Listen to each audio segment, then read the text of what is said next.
એમ કે અમારું દિલ ચોખ્ખું છે, અમે કોઈનું કંઈ ખરાબ નથી કરતા, કોઈનું બગાડતા નથી, પછી અમારે આ બધું કરીને શું કરવાનું? અરે તું કે છે ચોખ્ખું છે, પાડોશી પણ તો ખબર પડે, ઘરમાં બીજાને પણ તો ખબર પડે.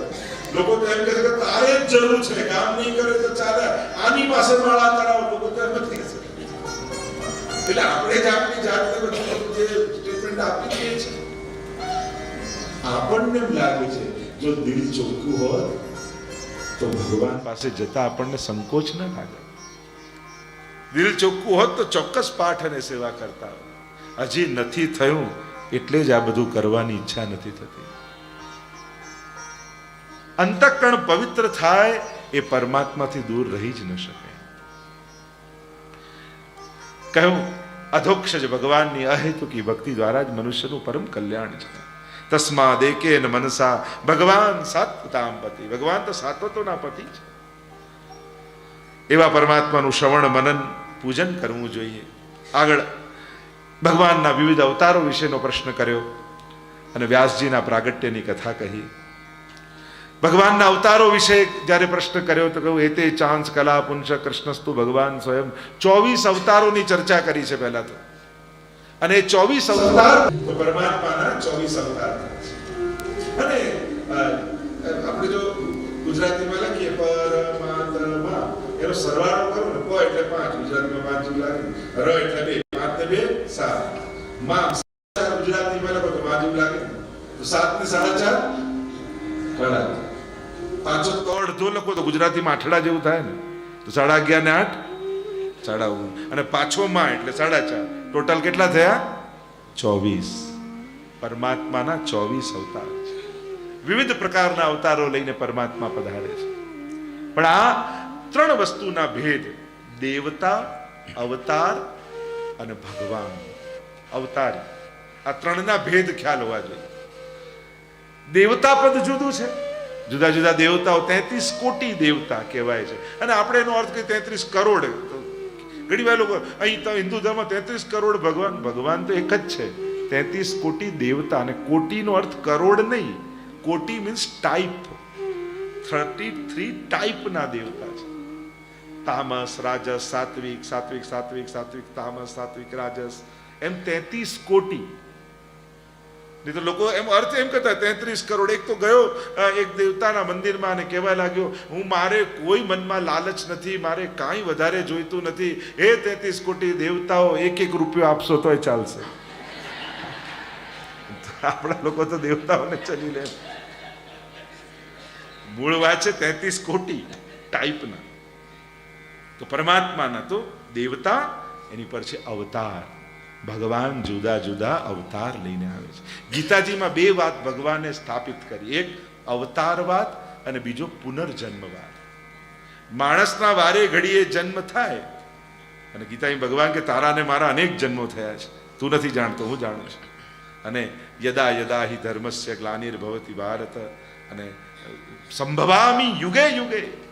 ભગવાન વારે ઘડીએ આવે તો કૃપાવશ, ઈચ્છાવશ, નિજ ઈચ્છા નિર્મિત તનુ, પોતાની ઈચ્છાથી પરમાત્મા દેહ ધારણ કરે, એ કહેવાય અવતાર. અને જીવ કર્મવશ આવે છે, એને કહેવાય જન્મ. જીવ આવતો નથી, એને મોકલવામાં આવે છે. આપણે કોઈ ચોઈસ ચૂઝ કરીએ છીએ, ઓપ્શન આપવામાં આવે ત્યારે ક્યાં જન્મ, કઈ જ્ઞાતિમાં, કઈ દેશમાં, ટીક કરો અને પછી તમને મોકલી. ના, તો કોઈ ઝૂંપડામાં બાળક થાય જ નહીં. એને તો કર્મવશ આવવું પડે છે. પ્રાર્થનાથી ભગવાન આવે અને પ્રશ્નથી શાસ્ત્ર આવે છે. જ્યારે જ્યારે પ્રશ્નો કર્યા ત્યારે શાસ્ત્રોના અવતરણ થયા, જ્યારે જ્યારે પ્રાર્થના કરી ત્યારે ભગવાન આવ્યા. તો 24 અવતારોની કથા ભાગવતમાં છે. અને એ અવતારી કોણ જે આ બધા અવતાર લઈને આવે? તો ભાગવત કહે એતે ચાંસ કલા પુંસ કૃષ્ણસ્તુ ભગવાન સ્વયં. ભગવાન કૃષ્ણ જ આ જુદા જુદા અવતાર લઈને 6 પ્રકારના ભગવદ અવતાર બતાવ્યા ગર્ગ સંહિતામાં. અંશાંશ અવતાર, અંશાવતાર, આવેશ અવતાર, કલા અવતાર, પૂર્ણ અવતાર અને પરિપૂર્ણ અવતાર.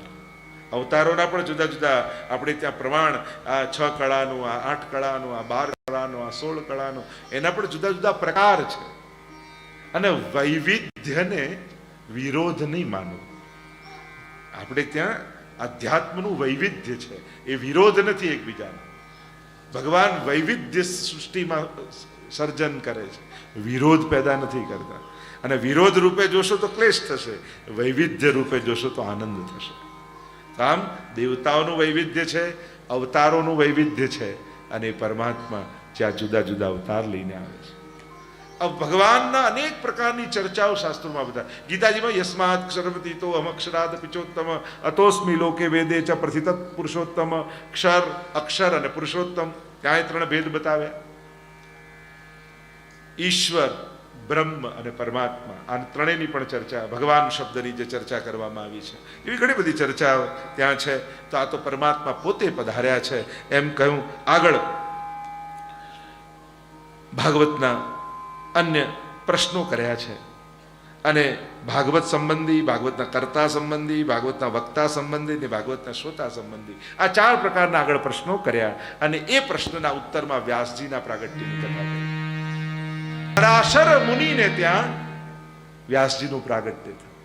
જો આપણે ત્યાં યમનાષ્ટકમાં એટલે કહીએ ને, ધ્રુવજી और पराशर को अभिष्ट फल देने वाली श्री यमुना जी हैं. तो ये पराशर कौन है? तो कि व्यास जी के पिता. सायंकाल का समय था, न करने का कृत्य हुआ, कोई असुर पैदा होना चाहिए, पर यमुना जी का तट था, इसलिए भगवान के ज्ञान अवतार ऐसे व्यास जी का प्रागट्य हुआ. मतलब पराशर जी को भी अभिष्ट फल देने वाली श्री यमुना जी ही हैं. पराशरा ज्ञान अवतार एवं व्यासजी થયા. વેદોના વિભાગ કર્યા, 17 પુરાણોની રચના કરી, મહાભારત જેવો જયગ્રંથ રચ્યો. पर મનમાં હજી સંતોષ, मन में अभी भी प्रसन्नता नहीं पड़ती. खिन्न मन से बैठे हैं व्यास जी, इतने ग्रंथों की रचना की, फिर भी मन में संतोष और आनंद क्यों नहीं? उदास होकर बैठे और इतने में दूर से ध्वनि सुनाई दी. જ્યાં નારદજીને આવતા જોયા, ઉભા થઈ ગયા છે. પધારો પધારો પધારો પધારો. દીજે 4 રતન આસલ જનવાણી મધુર યથાશક્તિ સુવન. આપણે ત્યાં તો હરિરાયજી સમજે કાલે જ, कल ही हरिराय महाप्रभु जी का उत्सव. देखो इतनी बड़ी देर जिनकी पुष्टि मार्ग में है, और स्वयं विठलनाथ जी जिनके सेव्य है, या पास में ही विठलनाथ जी विराज रहे, खिमनौर हरिराय जी के बैठक जी आदि. तो श्री हरिराय महाप्रभु जी का कल महादान का उत्सव है. कितने सुंदर वल्लभ साखी आदि महाप्रभु जी, हरिराय महाप्रभु जी ने महाप्रभु शब्द 2 ही जगह जोड़ते हैं, एक श्री वल्लभ महाप्रभु और दूसरे श्री हरिराय महाप्रभु. ये 2 जगह महाप्रभु शब्द जोड़े. और ब्रजभाषा साहित्य कहो, संस्कृत साहित्य कहो, कीर्तन साहित्य कहो, कितने कितने ग्रंथ, वार्ता साहित्य का भी भाव प्रकाश श्री हरिराय महाप्रभु जी की देन है. और पूरी भाव भावना श्री हरिराय महाप्रभु जी ने हमको दी है. तो आपका तो साक्षात आप तो श्री वल्लभ ही फिर प्रकट हुए. और अनेक भाव, मैं तो यही कहूँ कि श्री महाप्रभु जी का वैराग्य, श्री गुसाई जी की रसिकता, श्री गोकुलनाथ जी की विद्वत्ता, इन तीनों का त्रिवेणी संगम कोई हो तो श्री वो हरिराय महाप्रभु जी.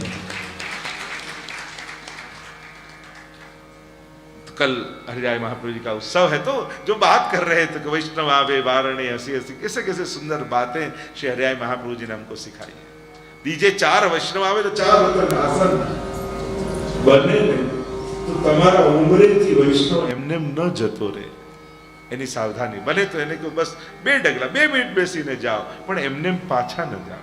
આપણા ઉંમરેથી એમને વૈષ્ણવ પાછો જતો રહે તો અપશુકન કહેવાય.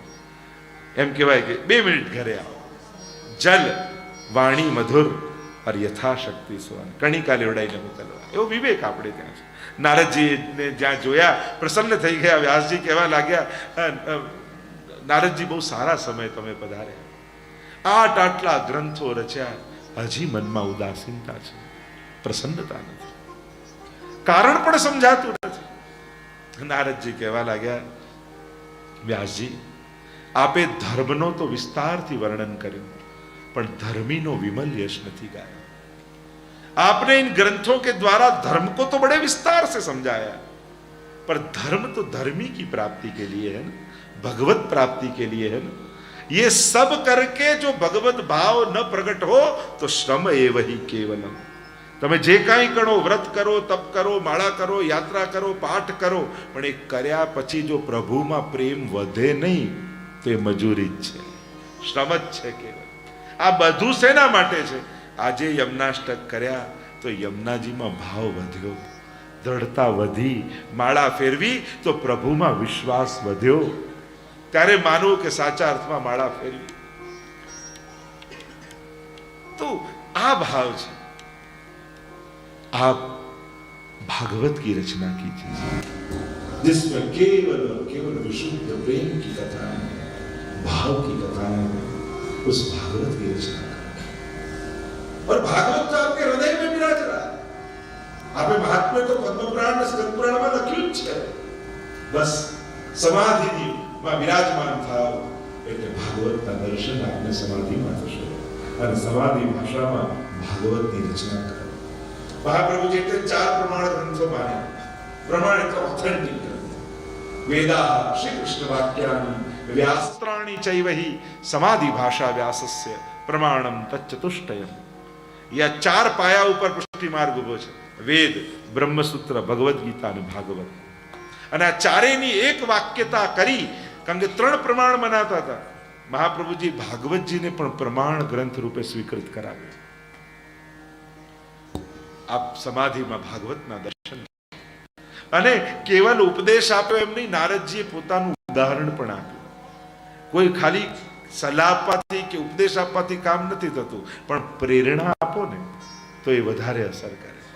અને પ્રેરણા આપવા માટે પોતે આચરણ કરવું પડે, પોતે એક્ઝામ્પલ. હું તો પ્રશ્ન એ કરું કે આપણી અંદર કઈ એવી એક વાત કે જેનું એક્ઝામ્પલ આપી આપણે આપણા બાળકોને પ્રેરી શકીએ. આપણી અંદર કોઈ એક એવી વાત કરી કે એમને કોઈ પુરાણો, કથાઓ ને એના એક્ઝામ્પલ નથી જોઈતા, એને તો મમ્મી પપ્પાના એક્ઝામ્પલ જોઈએ છે કે મેં જીવનમાં આવો અનુભવ કર્યો છે અને જો તું આ પકડી રાખીશ તો તને પણ જીવનમાં બધેથી પ્રગતિ મળશે. જ્યારે તમે તમારી વાત કરશો ને એની જે અસર થશે ને એ કેવલ પુસ્તકમાં બીજા કોઈના એક્ઝામ્પલ આપશો તો એની અસર નહીં. અહીંયા નારદજી કહે કે હું મારી પ્રમાણ આપું, હું પૂર્વ જન્મમાં દાસીનો પુત્ર, અમારા ગામમાં કેટલાક મહાત્માઓ આવેલા અને મારી માને સેવામાં રાખી. નાનપણમાં પિતા તો ગુજરી ગયેલા, હું પણ પાછળ બેસું, મહાત્માના મુખે કથાનું શ્રવણ કરું. સાંભળતા સાંભળતા મારું મન પવિત્ર થઈ ગયું. એમ થયું કે જીવનનો આનંદ તો આપની સાથે છે. ક્યાં ચાતુર્માસ વ્યતીત થઈ ગયો ખબર ન પડી. જવાનો समय आ महात्माओं दौड़ तो हम गए ने चरणों में पड़ी. विनती की कि मुझे भी अपने साथ ले जाइए, अब आपके बिना मेरा मन नहीं लगता. आनंद तो आपके चरणों में और सानिध्य में महसूस होता है. कृपा कीजिए और मेरा स्वीकार. महात्माओं ने कहा अरे पहले जाकर अपनी माँ की आज्ञा ले. एक का एक पुत्र है और हमारे साथ आ जाए तो तेरी माँ का कौन? पहले वो आज्ञा दे तो तुझे हम साथ में ले जाए. आए नारद जी कहने लगे और माँ ने मना किया, बेटा तेरे सिवा मेरा तो कोई नहीं, तू चला जाएगा तो मेरा कौन? किसके भरोसे में जीऊं? ना पाड़ी माए. महात्मा तो पधारी गया પણ માનો નારદજીનું મન ક્યાંય સંસારમાં મન નથી લાગતું. નારદજી કહેવા લાગ્યા કે એકવાર એવું બન્યું, મારી મા ગૌશાળામાંથી જતી હતી અને ત્યાં સર્પે દંશ દીધો, પડી, પણ પડતા પડતા એનો હાથ ગાયની પૂંછને અડી ગયો અને અડી ગયો એટલે એનો ઉદ્ધાર થઈ ગયો. જો આવી પવિત્રતા આપણે ત્યાં ગાય માટે માનવામાં આવે છે. ઉદ્ધાર થયો ને હવે તો મને કોઈ રોકનારું હતું નહીં, એટલે હું તો ઉત્તર દિશા તરફ આગળ વધ્યો. નદીઓ, પર્વતો, વનો, પહાડોને પસાર કરતો કરતો ક્યાંય આગળ નીકળ્યો. વિશાળ વટવૃક્ષ દેખાયો, નીચે બેઠો, આંખ બંધ કરી એટલે સમાધિ લાગી ગઈ. સમાધિ લાગી એટલે સમાધિમાં પરમાત્મા આવ્યા ને કહ્યું, નારદ આ જન્મમાં તને મારો અનુભવ નહીં થાય. થોડા જ સમયમાં પ્રલયકાલ આવશે, બધું જ જલમાં ડૂબી જશે, ફરી સૃષ્ટિનું સર્જન કરીશ, ત્યારે મારા અવતાર રૂપે તારું પ્રાગટ્ય થશે. અને જેમ પરમાત્માએ કહ્યું એમ જ થયું. ફરી સૃષ્ટિનું સર્જન થયું અને પ્રભુના અવતાર રૂપે નારદજીનો જન્મ થયો. બોલીએ નારદ भगवान की जय. और नारद जी कहने लगे केवल प्रभु की विशुद्ध भक्ति से तीनों लोकों में परिभ्रमण करता हूँ और प्रभु के नाम का संकीर्तन करता रहता हूँ. विशुद्ध भक्ति के कारण सभी लोकों में मेरी गति है और भगवत अवतार रूप से मैं प्रकट हुआ। व्यास जी, आप भी केवल प्रभु का विमल यश जिसमें है, जिसमें केवल भगवान के भक्ति की कथा है, ऐसे भागवत की रचना कीजिए। नारायण नारायण नारायण करता करता नारद जी आगे जता रहा। सरस्वती में स्नान करीने विराजमान थया व्यासजी। कहेवाय छे के गणपति ने लखवा बेसाड्या,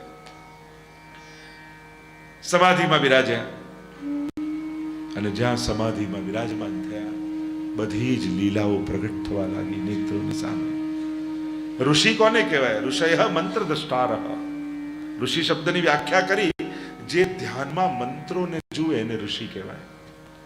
મંત્રો રચ્યા નથી, દેખાયા છે ઋષિઓ। ધ્યાનમાં એમને દર્શન થયા છે। સમાધિ ભાષા છે। સમાધિમાં વ્યાસજીને ભાગવતની કથાઓના દર્શન થવા લાગ્યા। મહાભારતનું રણ સંગ્રામ વિરામ પામ્યો છે। કુરુક્ષેત્રનું મેદાન દેખાયું છે। યુદ્ધ વિરામ પામ્યું 18 દિવસમાં। કોઈના કપાયેલા ધડ, કોઈના કપાયેલા મસ્તક, કોઈના કપાયેલા હાથ, કોઈના કપાયેલા પગ, ચારે બાજુ દુર્ગંધ વ્યાપેલી છે। દૂર દૂરથી સ્ત્રીઓના રડવાના અવાજ સંભળાય છે। બાળકોની પિયારીઓ સંભળાય છે। ગીત અને સવડીઓ આકાશમાં ઉડતા ઉડતા માસના લોટાઓ ખેંચી આકાશમાં ઉડી રહ્યા છે। ચારે બાજુ દુર્ગંધ વ્યાપેલી છે। લાશના ઢગલાઓ ખડકાયા છે। અને લાશના ઢગલાઓમાં એક એક મડદાને ખસેડતો ખસેડતો અશ્વત્થામા પોતાના મિત્ર દુર્યોધનને શોધી રહ્યો છે। એટલામાં દૂરથી અવાજ સંભળાયો, મિત્ર! અને અશ્વત્થામાના કાન ઊંચા થઈ ગયા। આ તો દુર્યોધનનો અવાજ છે। ભાગતે હુએ ગए उस दिशा की ओर, और જોયું તો લોહીના ખાબોચિયામાં દુર્યોધન પોતાના અંતિમ શ્વાસોને ગણી રહ્યો છે। દુર્યોધન હતું, હર્ષ શોક એક સાથે થાય ત્યારે એનું મૃત્યુ થાય। કોઈ એક એવી વસ્તુ એ સાંભળે, વાત સાંભળે કે એને એ સાંભળીને હર્ષ થાય અને એ જ વાત સાંભળીને શોક થાય તો એનું મૃત્યુ થઈ જાય। એવું વરદાન દુર્યોધનને છે। જ્યાં અશ્વત્થામાને જોયો, અંતિમ શ્વાસો લેતા દુર્યોધનની આંખમાં ચમક આવી ગઈ। મિત્ર, અરે તારી આ દશા કોણે કરી? અશ્વત્થામાએ કહ્યું, ભીમે ગદાઓના પ્રહાર કરી કરી મારી જંઘાઓને ધ્વસ્ત કરી નાખી। મારી પાસે બહુ સમય નથી અશ્વત્થામા, મારી અંતિમ ઈચ્છા પૂરી કર। શું છે તારી ઈચ્છા?